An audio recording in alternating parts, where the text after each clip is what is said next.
Welcome to our overview of the different solar cell technologies used in modern photovoltaic systems. In this video, I'll walk you through how various types of solar cells are designed, how they differ in structure and efficiency, and why one specific technology has become the clear market leader. There are three main types of solar panels: monocrystalline, polycrystalline, and thin film.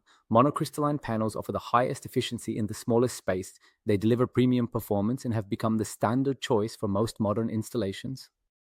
Polycrystalline panels, on the other hand, are slowly fading out. The production process is simpler and theoretically cheaper, but the lower energy output often cancels out any cost advantage. Thin film technology is a different category. It's lightweight, flexible, and easy to install on special surfaces, yet efficiency remains relatively low and manufacturing costs are still high. That's why today the market has shifted almost entirely toward monocrystalline technology as the most efficient and sustainable solution. Monocrystalline panels are made from a single pure silicon crystal. The crystal grows slowly during the ingot production process, a highly controlled and precise method that ensures perfect material structure. Because the entire panel is formed from one continuous crystal, electrons can move freely with almost no resistance. This results in fewer losses and ultimately higher efficiency and superior performance compared to other panel types. Polycrystalline cells are made by melting together multiple silicon crystals. The process is simpler and cheaper, but the material structure causes higher energy losses and lower efficiency.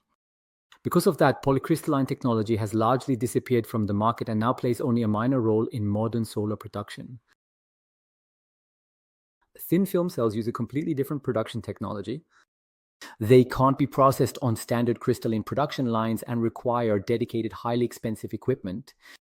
Even with these complex methods, efficiency remains low, around 15%, which means roughly 40% less energy output per square meter compared to high-quality crystalline modules.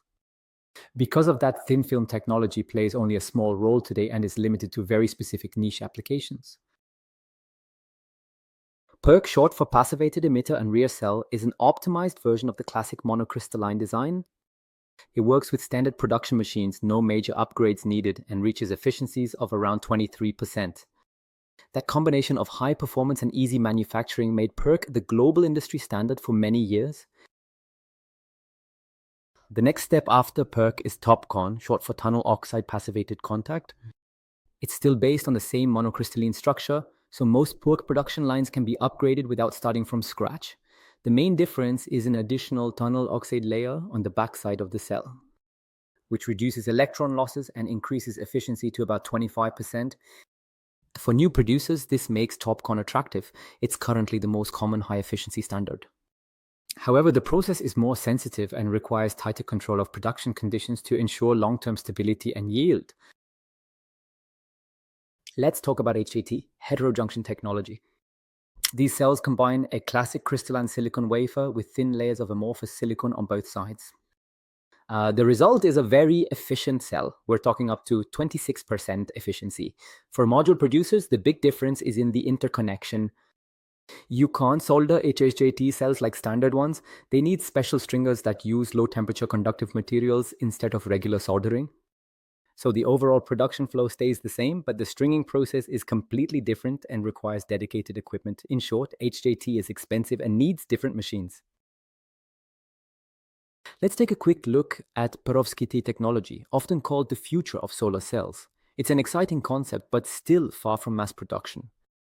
The idea is that existing module lines, especially the stringers, could be upgraded later for perovskite processing, but right now the technology is too unstable. Degradation and long-term reliability are still major issues. In other words, perovskite might become relevant in the future, but not within the next 5 to 7 years. For now, it's something to keep an eye on, not something to build a factory around. We specialize in crystalline solar module production lines designed with future upgrades in mind. Our systems can later be adapted for emerging technologies such as perovskite. If you're planning a new production line or looking to modernize an existing one, get in touch with us. We will be happy to advise you personally